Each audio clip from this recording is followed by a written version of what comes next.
Welcome to episode 705 of the Entertainment 2.0 podcast, brought to you by thedigitalmediazone.com. I'm Josh Pollard. And I'm Richard Gunther, and this is the show that puts you in control of your favorite movies, music, shows, and games. Yes, back. Sorry for missing a week, folks. It's been a little bit crazy. But we are back with some big news. I think it kind of worked out in our favor that we missed a week because some very big news happening in the last few days. So what are we covering this week? Well, the fight between Netflix and Paramount for Warner Brothers Discovery is over, and one of us is going to have to admit that we were wrong on how this ended up. YouTube Premium Lite is adding features without adding cost. That's weird. Also weird, Audible is introducing a lower cost plan for audiobooks. That's all sounding like good news. That's kind of crazy. And then the other big news story to discuss this week, of course, is a huge shakeup in senior leadership over at Xbox. Before getting into any of that news this week, we're going to go over some listener feedback. If you'd like to send us some for a future episode, our email address is entertainment20@thedigitalmediazone.com. And this week we just have one. Gary emailed us. I'm not going to read the whole thing. It was really more of an update on some things that he's been working on, but he also was very interested to hear the ways that we've been using AI to solve some problems. And some of you keen listeners will maybe remember that he wrote in a few months ago to talk about some ways that he was using AI chatbots to randomly pick movies for him to watch from his Plex collection and things like that. So he had a couple of other tips to share with Richard and I, and maybe the one worth pointing out to this crew, because while the show isn't necessarily about home automation, there's a lot of overlap between us and our audience and the interest in the home automation space, right? So Gary was talking about using Claude to help him with automating some devices for home assistants. And if you want to do that in a fairly manual way in Home Assistant, it requires writing YAML files. If you're not a developer, you probably don't know what YAML files are. And if you are a developer, you do know what they are and you probably hate them. So getting Claude to write them for you is a really good example of a good use case for AI. So Gary, thanks for writing in and sharing that tip with us. 100%. I don't understand, though, why everybody hates YAML so much. I don't think it's really all that bad. I find it much more readable than other things, like, for example, JSON. But whatever. It's designed to be human readable, right? Sort of, but when you get really big files and your only way of really grouping things is by keeping track of how nested the lines are, I don't find that very easy to read. So, well, that's a good point, but that's what VS Code is for. Yeah, that's true. All right. Well, why don't we get into the news? Richard, this battle is over, and maybe I should just get this out of the way. I was wrong at who I picked to win this battle. Yeah, so we're talking, of course, about the bid to purchase Warner Brothers Discovery, and Paramount has offered the winning bid. Paramount came to the table with what Warner Brothers Discovery called a superior cash offer of roughly $111 billion. That's $31 a share, upping their previous offer of $30 a share. That is in comparison to Netflix's $28 a share offer. And Netflix basically said, okay, we're out. They had 4 days to respond. It didn't take 4 days. So they walked away from the table. This offer from Paramount is for everything. The Ellisons, and I say Ellisons plural, because in addition to the Paramount company, which is headed by CEO David Ellison, purchasing this, it's partly being purchased by brother Larry Ellison, who brother? No, father. I can't remember what their relationship is. Yeah, father. Anyway, Father. Larry Ellison is putting in over $45 billion in equity toward this offer as well. So they will have full control of everything from Warner Brothers Discovery. One of the big differences in the Netflix offer was that Netflix really only wanted the studio and streaming. They didn't want to have anything to do with cable and news and all of that stuff. They wanted uh, the assets that they aligned with what they already did. And so now Netflix will get under $3 billion, $2.8 billion as a breakup fee that Warner Brothers would have had to pay them, but Netflix is paying it. That's part of, or sorry, Paramount is paying it. That's part of the deal that they're paying that for Warner Brothers Discovery. And here's where the fun starts. There's a lot of fun kind of fallout from this, right? One of the fun fallout pieces is that the HBO Max, that friggin' name's probably going to change again because David Ellison has already confirmed that they fully plan to merge the Paramount Plus and HBO Max streaming services into one service. I love the way that you focused on the fact that the name is going to change again, because just yesterday, one of my kids was asking me for the password to the HBO account. And I was like, all right, here it is in my password manager, share. She's like, it didn't work.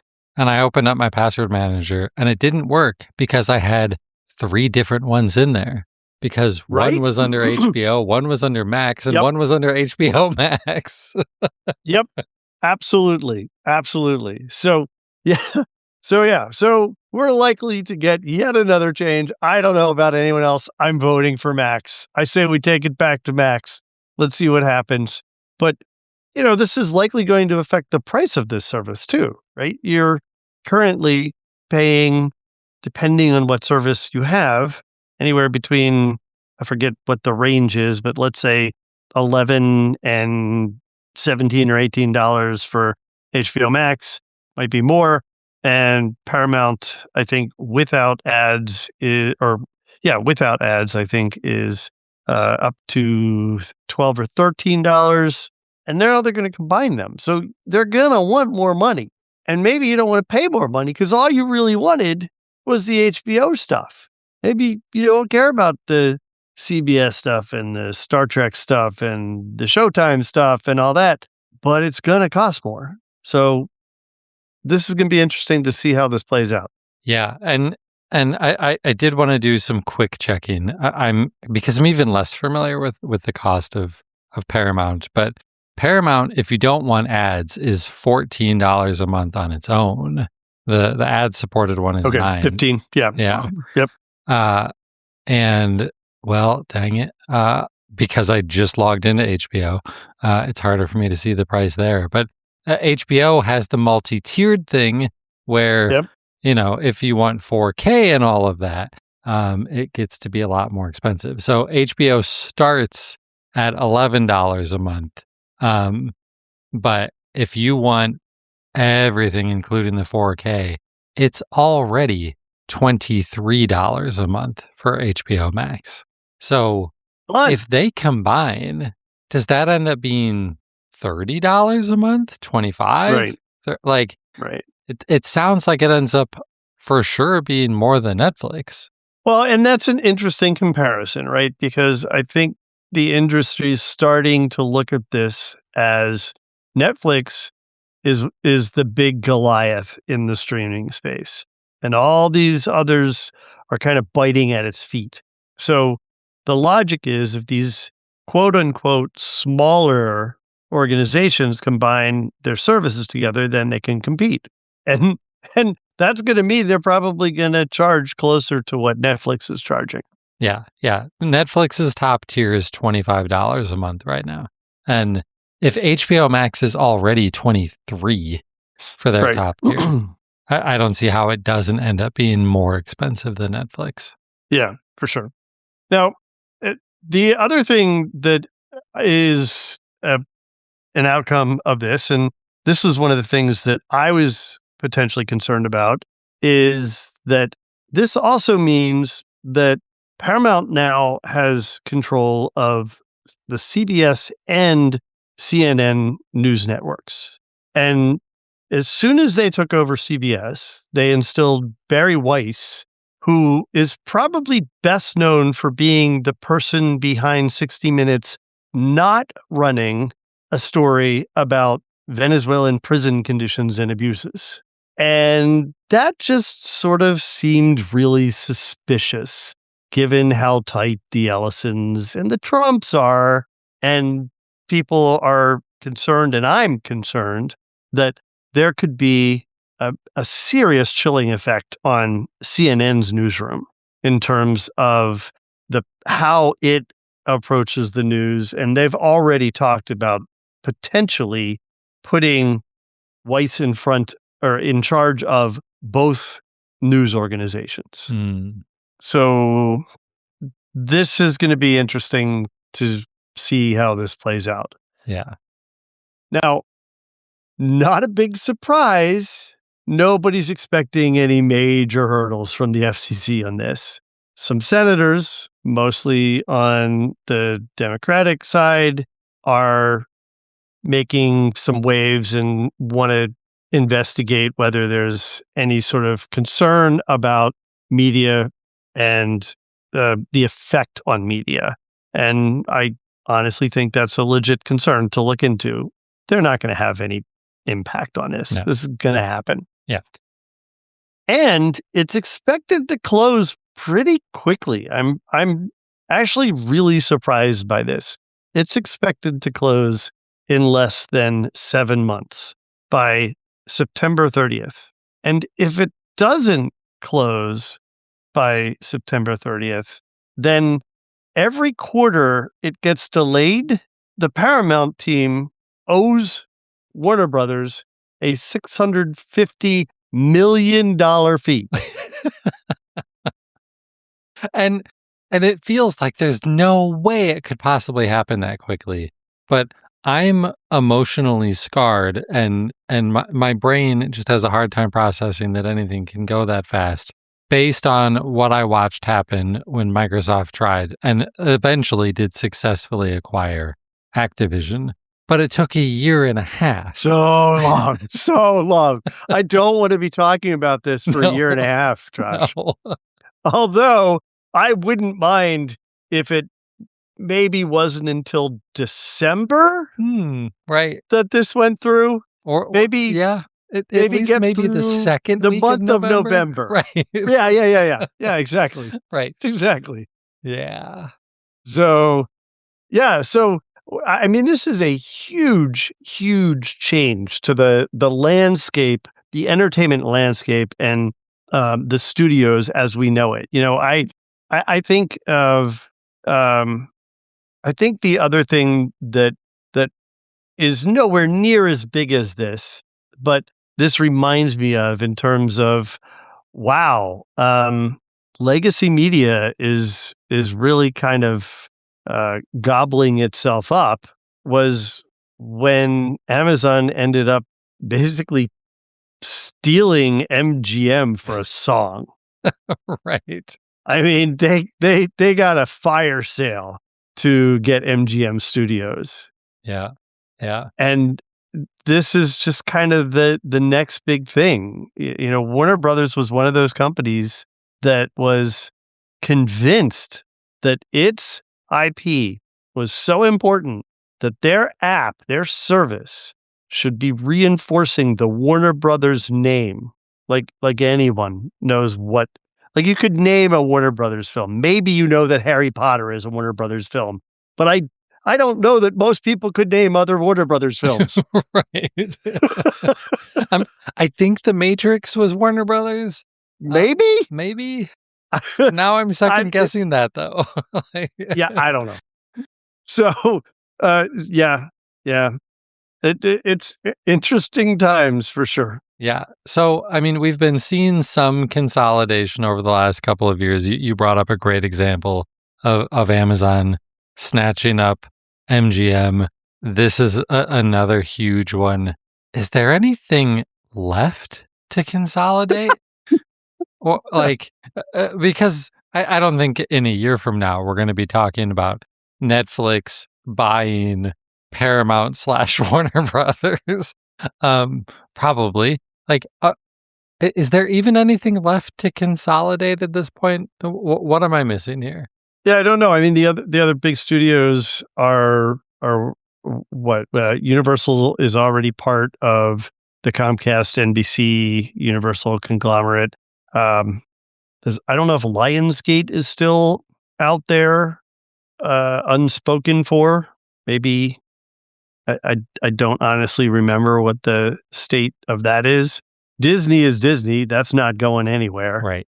Yeah. And I mean, they are one if of the we're going to behemoths. talk about further consolidation, my guess would be that Disney is gobbling up somebody else in addition to everything else that they've already gobbled up. So yeah, and especially when thinking about the studios that have their own streaming services, like I think we're kind of running out here. So Yeah. Yeah. Now, the one thing that I will say is I think there should be fewer streaming services. I don't like that every big name has their own service. I find that annoying. I never really wanted that. Hulu was supposed to fix that. Hulu was supposed to be the thing that everyone put their stuff on. And then everybody's like, well, why should they get the bulk of the money? We could do this ourselves and we could get money from that. And then everyone realized that no, it just meant that they lost money. And they could lose money too, and they did. I don't love it from the standpoint of what it does to the cost of these services. This is true. Because it's just making these more and more expensive. If your library is going to be that much bigger, you can justifiably, like, I'm not saying that they shouldn't be raising their prices. They should. Yeah. But it just makes it so much more expensive. And I'm actually, if we exclude sports, because streaming sports is still a friggin' nightmare, and I don't think that's ever going to get solved. I'm kind of okay with a lot of different shows and movies and stuff being on different services, because I can follow the strategy that we preach practically every week around here, which is you don't need to be subscribed to all of them at the same time. Pick one or two. Right. And pick, if you can pick two for less than $10 a month each, then that's pretty great. And then once you've watched everything you care about, cancel them and pick two different ones. And if all we have left is the craziness of the Disney bundles, this conglomeration here with Warner Brothers and Netflix, well, now we've just got and Apple TV. I'm still and Peacock. I mean, they're the little player, ironically. Yeah, like now Peacock is the small one, and that's weird. Right. Because I've always looked at like Peacock and Paramount as the small ones, and there's obviously smaller ones if we want to talk about like Crunchyroll and some of those far more niche ones. But I don't love that all of these are just going to get really, really expensive. And if we do want to choose that approach of, well, then you don't have to subscribe to all of them. Well, then you're probably only subscribing to one, and that in some ways feels too limiting. So, well, and it can't be one necessarily, right? Because one in most families is Netflix, and Netflix is so dominated by its own content now that you're not really getting the stuff, right? You're not getting the TV shows that people are talking about. You're not getting you are getting some series, but for the most part, those are spread out amongst the other services. So we'll need to see. I don't love it, but I like that there are fewer. I don't love that they're going up in price. Yeah. And we don't know what the going up would look like in this case. They haven't said that it would go up in price, but come on, of course it will. Right. Yeah. They just dropped $111 billion. It's going to get more expensive. Yep. Need to make sure Larry gets his equity share there. Exactly. Well, we'll keep an eye on that. Hopefully this is done by September, because I don't want to be talking about this forever and ever No, and ever. hopefully this is done by December. Yes, December. We'll root for December. Okay. So that's a weird story. Let's get into a good but kind of a weird and unexpected story, and that's YouTube Premium Lite. As a recap, YouTube Premium Lite is the cheapest way to get a YouTube experience that is mostly ad-free. And the way that this works is they're just like, oh, well, you didn't want YouTube Premium because you didn't need a music service too? All right, we'll give you YouTube Premium Lite. It's $8 a month, and you just it's just that. It's just YouTube with fewer ads. And what they're doing is they're adding some features from the regular YouTube Premium into the Lite tier. So in addition to getting an ad-free experience for pretty much everything except for music videos and YouTube Shorts, now they're also adding two features that were only available on the Premium's tier, and that is the ability to download videos and to like turn off your phone while you're watching / listening. Like if you're essentially just using YouTube to listen to a podcast type scenario, which you could do with our podcast, by the way, you could go to our YouTube channel and subscribe and listen that way. You will now be able to download those videos for offline playback and get background playback support. Some videos already support this, at least on Android, where I can go to my home screen and go and do other things, and it just puts YouTube in a little mini player. But not everything supports that. And with the new addition here to YouTube Premium Lite, you will get that background playback on basically everything except for music and shorts, and in addition to that, your offline playback. So I like, as I looked through the news that we were covering this week, I was like, this is weird. Like every week, Richard, we're talking about how some streaming service is getting more expensive. You're not getting anything extra out of it. It's just getting more expensive. So here's some strategies to deal with that. And this is kind of the opposite. And maybe starting to, yeah. And some of those, they're maybe starting to charge you for things that you used to get at a lower tier, right? Like the Right. certain things are being relegated to higher tiers. So that they're bringing things down is amazing. Josh, this is the service that I wanted. This is the YouTube that I was asking for long ago, that you and I had said way before, that I just don't want to have to pay for music, but I want to get everything else. Right. And this is pretty much the everything else. And I think we know how I feel about shorts. So I'm not missing anything there that they're going to have ads, because I'm not going to see any of those ads. And I think, if it were not for the fact that through Verizon, I'm getting YouTube Premium for half price, so I'm paying $7, then this would be the plan that I would want. Yeah, it's a pretty good deal. It's a pretty good deal.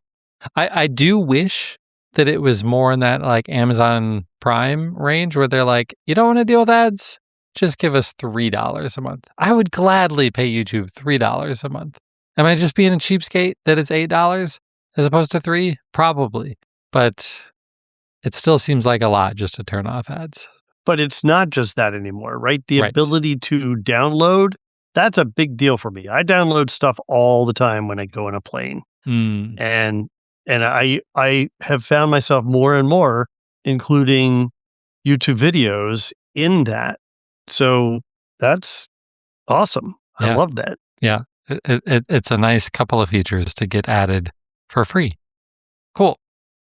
All right. So another interesting sort of similar paradigm here in the audiobook space. So Audible has been basically the king of audiobooks for, well, basically forever. And the way that it's pretty much always worked is you give them $15 a month, you get access to a huge library of books, and for $15 a month, they will give you 1 credit per month. And it's basically just, hey, go and pick a book to buy. And it works for almost every book in their library, but maybe not all of the ones that are like ridiculously long. And you spend that credit on whatever book you want and you keep it forever. If you cancel your subscription and then come back 3 years later and renew, you've still got access to every book that you purchased, whether you just bought it outright with money or bought it with these monthly credits that you get. And it's great. And then there's also a library that is free, that's almost like borrowing audiobooks from the library if you're in this premium tier.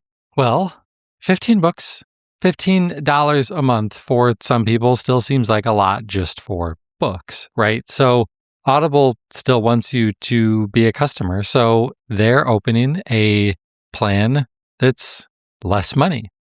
So this new plan is called the Standard Plan, and it's $8.99 a month. The way that it's worded is a little bit confusing. So you still have access to the whole library. You still get to pick one book a month, but you don't actually necessarily keep it forever. So let's say you're subscribed to this service for 3 months in a row, January, February, and March. In January, you get a book. February, you get a book. March, you get a book. In March, you can read any of those 3 books. But if you cancel in April, you don't get to listen to any of them anymore. And it's only those books. So, I mean, you can resubscribe. And I think theoretically, if you resubscribe, you could probably get the other ones, but that's not super clear that you would retain access to the ones that you previously had. You also get access to their big library of exclusive podcasts. Audible did go out and purchase the rights to a lot of podcast producers and stuff. So there are Audible exclusive podcasts out there that you get access to through both of these plans. And then, of course, the Premium Plus plan for $15 a month, it's not really changing. It's still the plan that has always existed. And on the surface, this feels a little bit weird, but in reality, it's kind of similar to what Spotify has been doing with audiobooks, with one really important difference. So with Spotify, you can either straight up buy a just audiobook only plan, which is $10 a month, or if you're just a regular premium subscriber for $13 a month, you get all of your ad-free music and you get access to a large catalog of books. It's not as big as Audible's. But you get access to the whole catalog. But the way that it works is you get 15 hours to listen per month. That's it. If you want to spread that out across multiple books, you can. But if you also want to listen to a book that's 20 hours long, well, tough. You're going to get 15 hours this month and you're going to have to wait until next month to finish it. It's so weird. Weird. It is weird. But so I guess it really comes down to which of those weird services sounds less weird to you. Which one fits your reading patterns better? Do you just want one book a month? Then maybe Audible's it. But if you're like the type of person who tries a chapter of a book and then gives up quite frequently and switches to another book, well, then Spotify is probably the better option for you. Yeah. Although if you are the standard book buyer and you're going to read a lot in a month, I have a hard time. I really have a hard time with that Spotify subscription. It just doesn't, that time limit just doesn't make any sense to me. Plus, if you just get them for the audiobooks, it's even more expensive than this less expensive plan from Audible now. And maybe that's what Audible's after. Maybe they're saying, hey, there's other services now kind of coming up on our territory. How can we undercut them? Right. And this does with greater flexibility, potentially. And a bigger library. Like the Audible library is over 1 million books, and the Spotify library is about 500,000 books. Yeah. Now you're both saying of these give you the ability to purchase extra books. Like in Spotify, that 15-hour limit doesn't apply to anything you've purchased. It's just 15 hours towards anything that you haven't purchased. Right. And that same thing is true in Audible. If you purchase something with money, then that thing you purchased with money is yours to keep forever. Right. And just as a clarifying point, you were saying you're not sure if you'd get access to your old books if you were to renew this new standard plan. That is possible with the Premium Plus plan. With the Right. Premium Plus plan, you get access to everything again, but the thing is you never lost it. And this is what most people forget about with the premium program that Audible's had for years and years. You could not be subscribed, but still be able to log in and access everything you've ever gotten from them and listen to it, even if you're not paying them right now. Right. And that's what they mean by you have it forever, as long as they don't die. Right. Yes. Right? Because it's a digital file that's Exactly. exclusive to them. Yeah. Yeah. Or some like So crazy licensing situation happens or yes. right. Yeah. Yeah. All right. Well, let us know if Audible's new standard plan is right up your alley and if you'll be switching to that or if this will be the thing that gets you to really try out audiobooks. And with that, we'll jump into the last story of the week, our gaming story. Huge news dropping on Friday afternoon. I believe first reported by Ryan McCaffrey over at IGN. And of course, big sort of bad news drops on a Friday afternoon. That's how it always works out. And Of course. this was pretty huge. So it starts with like the headline here is Phil Spencer retires from Microsoft after 38 years. Phil Spencer, who's been running all of Microsoft gaming, Xbox, everything, all of it, reporting directly to CEO Satya Nadella. He's done. He's out. He is leaving. And they've appointed a new CEO. And it's not who anyone expected. It is a new person to Microsoft Gaming. Her name, I believe I'm pronouncing this correctly, is Asha Sharma. She's not new to Microsoft. She had been previously leading the Core AI group, but she's taking the position that a lot of people suspected that Sarah Bond would take when Phil eventually left, and that's not what happened at all. In fact, Sarah Bond is out too, and that may not have been even necessarily her decision. That feels a little bit up in the air. Either it was her decision because she was getting passed up for the role that she wanted, or it wasn't her decision. It's interesting that in the official press releases from Satya Nadella, the Microsoft CEO, Phil Spencer on his way out, and Asha Sharma on her way in, only one of those three people even referenced Sarah Bond, and that was Phil Spencer, who thanked her for all of the work that she had done. So that's interesting. Matt Booty has also been a pretty big name in the Microsoft gaming space for a long, long time. He gets a promotion now. Also, he is promoted to EVP and Chief Content Officer, reporting directly to Asha Sharma, sorry. And this feels like an even bigger role for him. It's basically saying, Matt Booty, you own all of our game studios. They all report to you now. You figure out the overall strategy for all of our game creation studios. Okay, so what does this actually mean, and who the heck is Asha Sharma? Like I said, she's a name that like no one in the gaming industry had ever heard of. You know, I've listened to a lot. I've read a lot of things. No one had ever heard of her. She comes from the Core AI group at Microsoft. Before that, she's been with Meta. She's been at Instacart. You know, she's been at some big places. She's done a lot of big things. But when you come from the AI group, that makes a lot of people nervous. So Yeah. smartly, in her first official announcement and letter to the company and stuff, she said, listen, like, we're not here to put out a bunch of AI slop. That is not the direction we are going to take Microsoft and Xbox and Microsoft Gaming. So what direction are they taking it? We're not really sure because this this kind of feels like it happened really fast. Like it kind of has the vibes of like Phil rage quitting. I don't think that's actually what happened, but it just feels like it was very sudden because now Sharma is going around and she's meeting with all of the studio heads and all of that sort of stuff to learn what has worked, what hasn't worked, all of that, while she figures out what the strategy will be. You know, what she's one of her actual quotes is the plan until it's not the plan. And it sounds like kind of a ridiculous statement, but like I get it. She's just saying Yeah.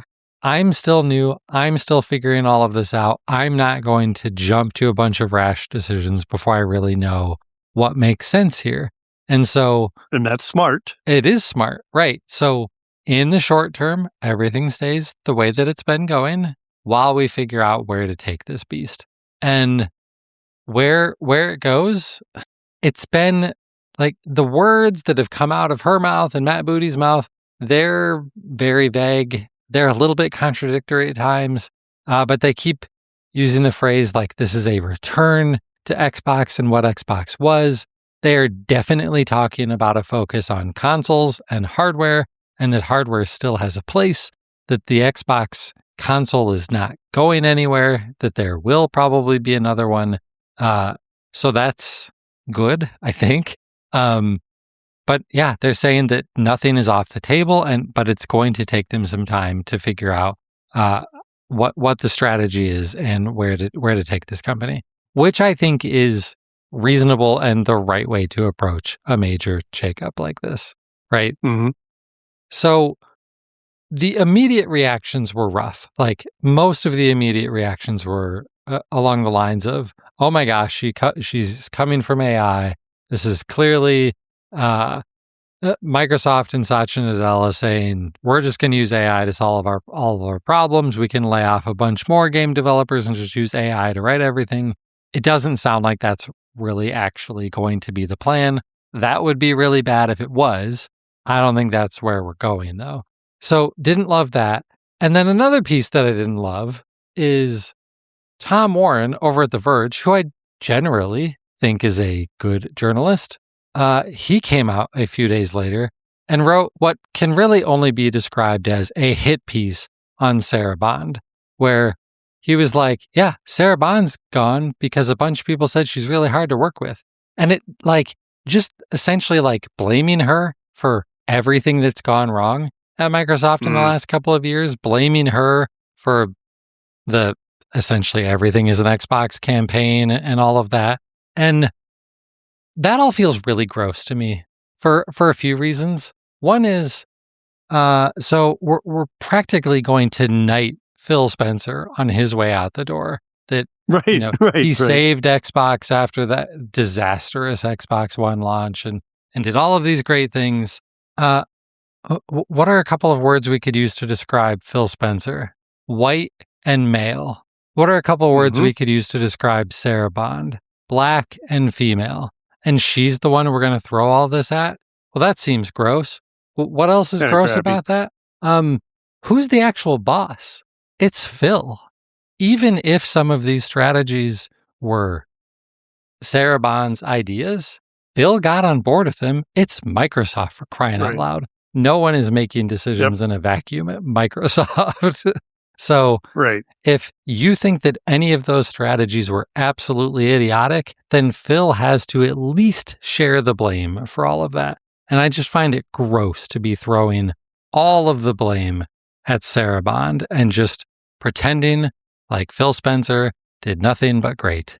And it's just, it's too problematic. I don't love it. So that's the huge news. There's not really any other announcements other than the shakeups because, like I said, it does feel like this kind of got rushed. Like they're announcing it and now they're figuring out what to do next. So I'm trying to remain optimistic. This new leader, Asha Sharma, she's not really a gamer. She doesn't have much of a gaming history. I'm not concerned about that. Like the leader at Nintendo, also not a big time gamer. The leader at Sony PlayStation, also not somebody with tons of gaming pedigree. You can clearly be successful in this industry without being a hardcore gamer with a gamer score higher than everybody else that you know. Let's stop being so precious about this. Our industry is so special. We have to have experts and true-blooded gamers. No, that's ridiculous. That's not necessary. So I'm going to be cautiously optimistic and give her the benefit of the doubt, because the things she's saying right now, they're the things that I would want any new leader to be saying. Although it would be nice if it was a little less vague, a little bit more clear. But that I'm going to chalk that up to the rather sudden release of all of this news, and that maybe they were trying to do a little bit more of this before it fully got announced. So that's it with Xbox. Wow. I can't believe I was kind of blind to all that drama going on. It kind of reminds me of when they brought Iger in to take over after Iger's initial successor turned out to be a complete disaster and everyone wanted him gone. So Iger stepped back in, and it was one of these like weekend over the like a holiday weekend or something. And then on Monday, everybody's like, yep, you're out. And we have this guy, your predecessor, ready to step back in. Yeah. And so, when you say it sounds rushed, it absolutely sounds rushed. And, what the thing that I worry about when I hear about stuff like this is just the overall morale of the team. Mm-hmm. You're going to have hundreds, if not thousands of people who are now worried about what this means. What direction are we going? And if he left, then, should I be thinking that the soul of this organization is gone and maybe I should be looking elsewhere? It's always a time of uncertainty when big drama happens above you in an organization. Yeah. Yeah.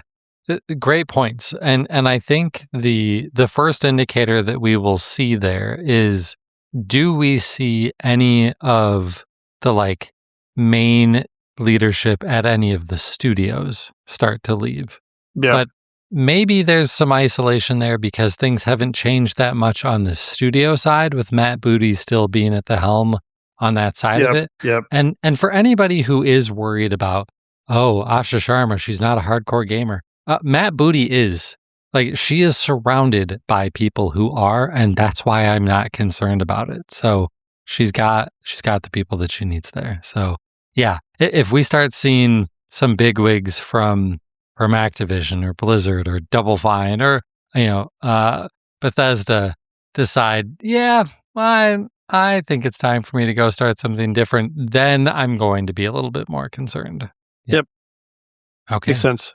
Well, that is it for all of our news this week. So, Richard, why don't you tell us what's been going on in your entertainment center? Yeah, so first, some of the tangible stuff. As I was getting ready to pack up and come down to our vacation rental for some maintenance and construction that we're doing, just days before, I got an email message from Verizon notifying me that my cable card devices, should I still have any, would no longer be working, which is really interesting because I don't have cable service anymore. But I do actually have some old cable cards that I never returned. And maybe that's what triggered the email message. I don't know. But this is kind of the nail in the coffin here, where we have one of the biggest providers of content through cable saying, yeah, cable card, we're not supporting it anymore. Officially, we're turning it off.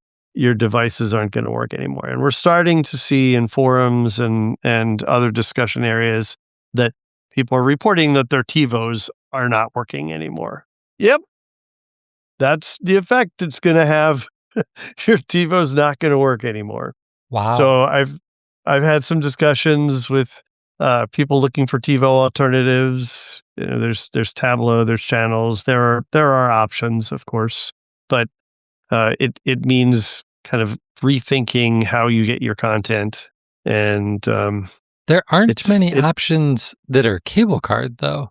Well, no, they're but and it doesn't matter. It doesn't because Well, you right. can't use your cable card anymore, right? Yes. So you're looking for alternatives for the way that you got the content through cable. Yeah. So as far as I'm aware, TV Everywhere content still works through channels.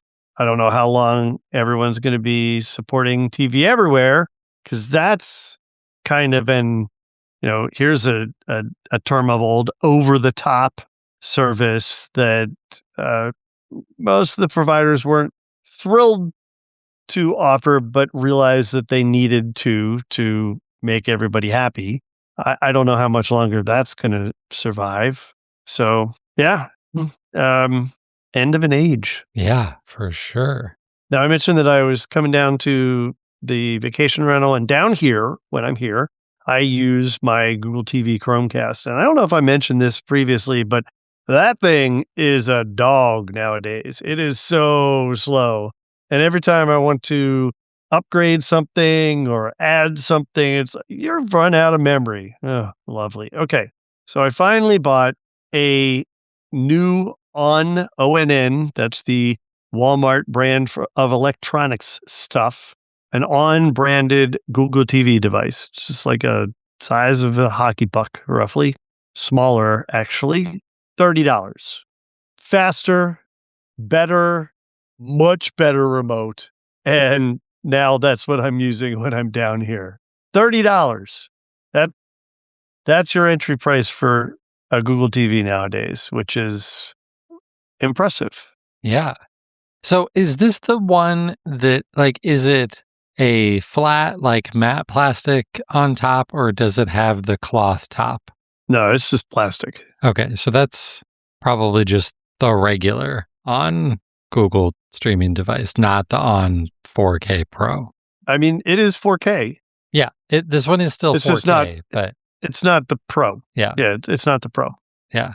I'm looking at the Walmart site right now, and it's saying $19.88 for that. So I don't know if that's on sale or what, but maybe you even paid extra for it. Maybe it went down. No, Right. I don't know. I mean, It's a when price I bought it, rollback at Walmart. right? That's what they do. Right. When I bought it, it was several months ago. So Oh, okay. I just started using it now. Nice. And then we were talking about Audible, which made me think about my own Audible subscription, which I had paused. And then I realized I was starting to get charged again. And I don't really want to get charged again because I have more credits that I'm using. So I went to pause it again, and they have changed their pausing policy. You can now pause your Audible account, which means you won't get charged for new you won't get new credits, and you won't be charged for them for only 90 days. And you can now only do that once every year. What? Yeah. So if I still have credits, and this is the thing, like if I just had books, I could, like we were saying before, just cancel my service and still have access to all my books. But I have credits that I haven't used yet, and I don't know what I want yet. I want to still use them when I want to use them. I have 4 credits. So to use them, I need to still have an account and that's active, except you can pause it and then still use and they used to let you do it for 6 months at a time. Now it's 3 months, and only 3 months every year. That's crazy. Kind of crappy. That feels Kinda so crappy. anti-consumer. Yep. It's really crappy. So anyway, So as it far sounds as like you need listeners to write in with some book suggestions for you. maybe, yeah, possibly, or just go through the wish list and pick my favorites from my wish list and just buy them rather Right. than just considering them. Get your workbook club. Be like, hey guys, we need to pick our next 4 books. Right. Exactly. All right. So as far as what I've been consuming content-wise, I am caught up with and thoroughly enjoying the TV show Stumble. I have mentioned, Josh, you asked me about that recently. I thought maybe your wife would enjoy it. Has she tried it yet? Not yet. There's been a lot of other things that we've been trying to finish up, so not yet. Okay. All right. I still stand by it. It continues to deliver laugh out loud moments. So I'm thoroughly enjoying that. And then I'm continuing to watch Starfleet Academy and a lot of videos on YouTube about Starfleet Academy because apparently Starfleet Academy has a lot of people really annoyed. And part of it is that it is very different from anything that Star Trek has done before. It feels kind of like the OC meets Star Trek, and that has people really bothered because it's the story of younger people, kids basically, in their college years that are in this college that just happens to be Starfleet. And I still think it's good. I'm still enjoying it. It has its problems, but I like the characters. I like the way they're developing the characters. It's also getting a lot of pushback from the very conservative crowd because it has a whole lot of diversity. And it's representing characters that not everybody thinks should get represented in the Star Trek universe. And that's creating a whole bunch of hate videos on YouTube. Like, diversity has been a mainstay in Star Trek from the beginning. Yep. It's part of the premise of the show. Yeah. As an example, and this is probably the least offensive of anything that anyone might get upset about, there is a particular character who's a female of their species, but that wasn't supposed to be possible. So it's an abomination that there's this female character in this species because that's not canon. You can't do that. Now, I'm confident that they will eventually explain this, and they kind of have already, but nope, people are not happy. So everybody just needs to chill a little bit. Right. And maybe enjoy some entertainment and some stories and like other source materials that we take a little bit too seriously. Just maybe enjoy and learn from them. Yes. We need more of that message, Richard. Keep repeating it. All right. As I mentioned, am trying to get back to Fallout. I've only watched a couple episodes. I think I had watched just the first 1 or 2 before. Josh, I'm having a hard time. This is not a show for everyone, Richard. There's so much going on, and it's all so weird, and I'm just having a hard time. I don't know if I'm going to be able to do it. I'm going to give it maybe 1 or 2 more episodes. Is the weirdness of the show the problem, or all of the different storylines? I think it's I think it's a combination of the two. So it's as an example, in episode 2, they have an actor who played a mysterious character in Lost, plays a mysterious character on this show. And you come to like him, but you still don't really understand motivations.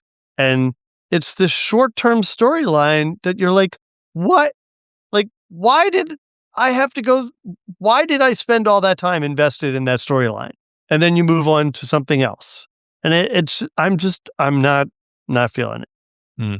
Not feeling it. Yeah. So we'll see. We'll see where it goes. Now, on the other hand, the very short series, A Night of the Seven Kingdoms, which was a prequel to the Game of Thrones series, is done now. It was only 6 episodes long, and I loved loved, loved it. It was phenomenal. Episode 5 is really hard to watch. It is brutal. And that was a bit of a departure because the earlier episodes were just fun and happy and character development and what a change from Game of Thrones. And then episode 5 is just brutal. And then episode 6 kind of wraps things up very nicely for the season and sets us up for a next season, which we know will be coming. So I'm looking forward to it. I thoroughly enjoyed this. It's a bummer we have to wait, I think, until 2027 for the next season. But, a year a season. That's not bad. It's not like Silo or Severance. Or Severance, right? Or The Night Agent. How about 10 years, Richard? Yeah, 10 years. No, Night Manager. That's Night Manager. Right. Night Agent Night Manager is only like every 2 years. Right. Anyway, yeah. Okay. As far as other stuff that I was watching, Olympic highlights as that wrapped up. And how cool that we won with both of our hockey teams. How friggin' cool is that? Yeah. Yeah. Like 100% expected that the women would win. I'm a hockey fanatic. I gave the U.S. men's team a 15% chance of winning gold. That was a magical morning. It was not a miraculous morning. I'm not going to go that far. There's only been one Olympic miracle. Yep. Nice. But it was pretty great. It's pretty great. It was good. And it was funny too, because we very rarely watch sports in our house. And during the Olympics, I had the Olympics on all the time. It's rare that we have hockey on in the family room. And that morning, I had that on, and Ever just let me go, let me have it. So I'm like, we are watching. I didn't even have to say it. It was just, we are watching this. Right. So yeah, that was cool. And then we also watched the most recent, it's not all that new now, but the most recent Knives Out movie called Wake Up Dead Man. That was fun. That was really cool. I thoroughly enjoyed that. Did you get a chance to watch that yet? I've never watched any of the Knives Out movies. Really? Really? Oh, they're so good. But you need to like the whole Agatha Christie model, right? Because this is a Poirot or Agatha Christie kind of caper where they go through all the different people and how they may or may not have been involved as they figure it out. I like it. I think they did a good job. I was a little confused. This one was hard to keep up with, but it was good. Also, on the political front, I watched not the State of the Union, but a lot of post-State of the Union commentary. And then also, because I am an election geek, I watched returns come in last night, which was interesting and disturbing. So we'll have a couple more of those over the next couple of months as different states start to have their primaries. Yeah. Yeah. Hopefully your post-State of the Union commentary stuff that you were watching was the next day with how long that State of the Union went. Oh, I gave up. I totally gave up. I was too tired. I'm like, I can't stay up to watch anything now. I'm exhausted. So long. So yeah, that was ridiculous. Longest State of the Union, I don't think in history, but in modern times. And it's just, yeah. And as far as audiobooks, I think I had mentioned that I gave up on the DevOps Handbook. We had our final discussion of that, and now we are reading a book called Hyper Efficient, and it talks about the different states of how you use your brain and the difference between kind of relaxing and focusing, and then being hyper aware in, say, an emergency or something stressful that you really need to be just pinpointed on, and how you optimize your use of those different modes of thinking. So kind of interesting so far. I'm enjoying it. And that's it for me. So Josh, what's going on in your entertainment center? All right. Well, on the project front, um, my Plex server situation has been very stable. It's been great. I finally, actually just today, buttoned up the box and like put the case all back on and moved it to the basement because I really don't have any reason to keep this thing in my office. It can live in the basement, and if it needs to be loud or not, I don't care. It's in the basement because it's just a server. And so that's great. Except I had one problem. I've been watching I really, really love the Bourne movies, especially the first three. And so I was trying to watch a 4K rip, like a full 4K, just straight up rip with like, all of the fancy audio and all of that stuff. In my living room on my 4K TV through my on 4K Pro device, and it just wouldn't play, would not play. Like I'd go to start it and it would just spin and do nothing. Go to the Plex dashboard, it doesn't even show that anything is playing yet. It's just dying. And I'm like, I wonder if it's trying to transcode, and this server cannot handle the transcoding for sure. Yeah. And maybe this box that I'm trying to stream from can't handle can't natively view it either. I was like, I should get off my butt and go try this from the NVIDIA Shield TV to see if it can do it. I have not tried that yet. That box is in the basement. Didn't want to deal with that. So instead, I watched the 1080p version from your Plex server, and that worked just fine. I'm glad you were able to do that. Yes. So, yeah, that's where my projects are. And I guess I'll just finish out my movies. So I did watch The Bourne Identity. I've watched The Bourne Supremacy. Need to watch The Bourne Ultimatum again soon. They're just so good. So good. And then I was having a conversation with a friend of mine, and he was giving me a hard time for how bad I am at like recognizing actors and stuff like that, and getting confused about, characters in the same movie and stuff. And I said, this came up as we were talking about Fallout, actually. And I was like, well, let me tell you the really embarrassing story of this problem of mine.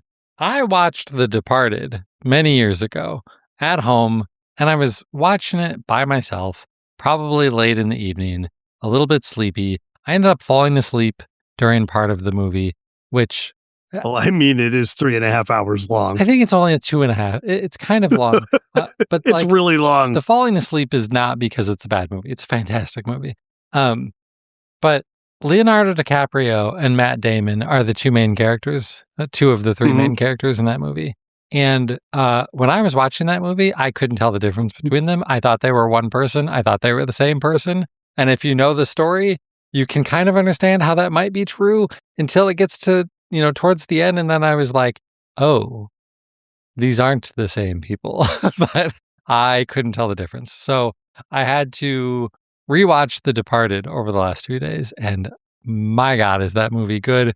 But oof, that's really violent. And yeah. Oh, yeah. If you can't deal with the violence, just remember, this is a Martin Scorsese movie. So yeah, there's a lot of people getting shot in that movie. But it was so good. And this time around, I could tell the difference between Matt Damon and Leonardo DiCaprio. So I feel better. Good. Yeah. On the gaming front, it's mostly been NHL and Helldivers, so it's not really all that worth talking about. But I did start something new. There's a game on Game Pass that it's available on Xbox and PC and cloud gaming. It's everywhere on Game Pass. It is called Dredge, and it is a fishing game where like you're this fisherman and you are at this collection of islands, and there just seems to be some funny stuff going around, and things get real weird if you try going to fish at night. And the descriptions of this game make it sound like, especially as the game progresses and you have to do more fishing at night, that it gets really stressful and like almost like horror levels of scariness type stuff going on. And for some strange reason, I'm also just a sucker for a game that has fishing. And I don't know why. but I like it when It's games weird. have fishing. And Okay. so I'm a couple hours into this game. I'm really enjoying it. It hasn't gotten that intense or scary yet, but I'm hoping it will soon because that sounds cool. But it's fun, and if you have Game Pass, like, there's no reason not to check it out. It's called Dredge, like, one of the ways that you can fish for things from a boat.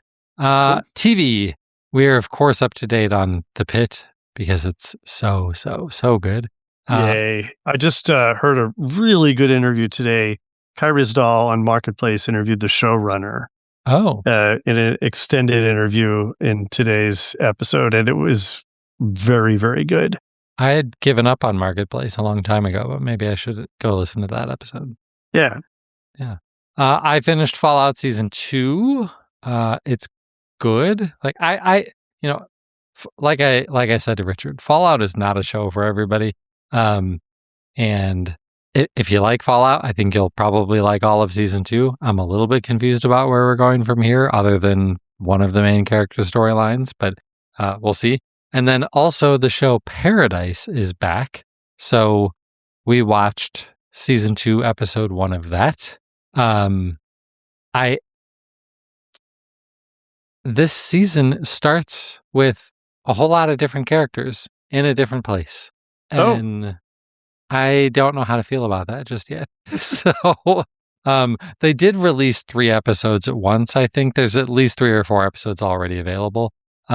And so maybe if we had binged a couple of the first episodes instead of just one, I wouldn't be feeling so uneasy about it. But we've really liked Season 1 of Paradise, and so I'm really hoping that Season 2 is going to continue that trajectory. So we'll see. So let's pretend, and we don't have to pretend, that I don't know anything about this show. What is it? Oof. That's funny because Eden hadn't watched any of it, any of Season 1 with us. And I was like, let's watch this. And so I was sitting there like at the title screen for the series. And she's like, what is this about? And so I just read her the sentence that was on the screen because I'm a jerk. And it is the most like unhelpful description ever. Because the description is just like, this dude is assigned to he's like a Secret Service agent for the president. And that's like all it tells you. It is one of those shows, though, that you want to go in not knowing much. Okay. What I will say is the main character is a Secret Service agent who is protecting the president, and catastrophe strikes, and there's a lot of mystery. Sounds right up my alley. Yes. So definitely worth checking out. It's on Hulu and or Disney Plus. I think you can watch it on either of them. Yeah. Okay, and then in books, I'm probably 40% of the way through a book called Multipliers. This is another one of those management style books recommended by someone else that I follow on LinkedIn.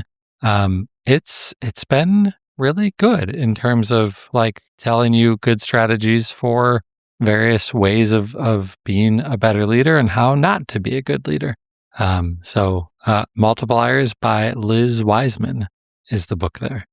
All right, that's what's going on in my entertainment center. So that's it for this week's show. If you'd like to get a hold of us, send us your feedback. You can do that in one of many, many, many different ways. I'm on Twitter at Josh Pollard, also Josh Pollard on Blue Sky, and the website is DigiMediaZone on Twitter. If you want Richard, he's Richard Gunther on Mastodon and richardgunther.com on Blue Sky. And then, of course, our email address and every other way that you can get a hold of us is in our show notes over at www.thedigitalmediazone.com. So head over there, find our contact info, go to our YouTube page, subscribe to the channel over there, ring the bell to get the notifications for the new videos. Oh, they've combined that now. Have you seen that? No. Now when you subscribe to something, subscribing is like, how do you want to subscribe? Do you want to get notifications? How do you want to get notified? It's really annoying. Ooh, don't love that. Yeah. But if you love us, then please go and push that button and figure that out. Oh yeah, do all those things. Right. I'm sure it's not that bad. You can do it for our show. But that is going to do it for episode 705. He's Richard Gunther, and I'm Josh Pollard. Thanks for listening to Entertainment 2.0. Adios. Goodbye.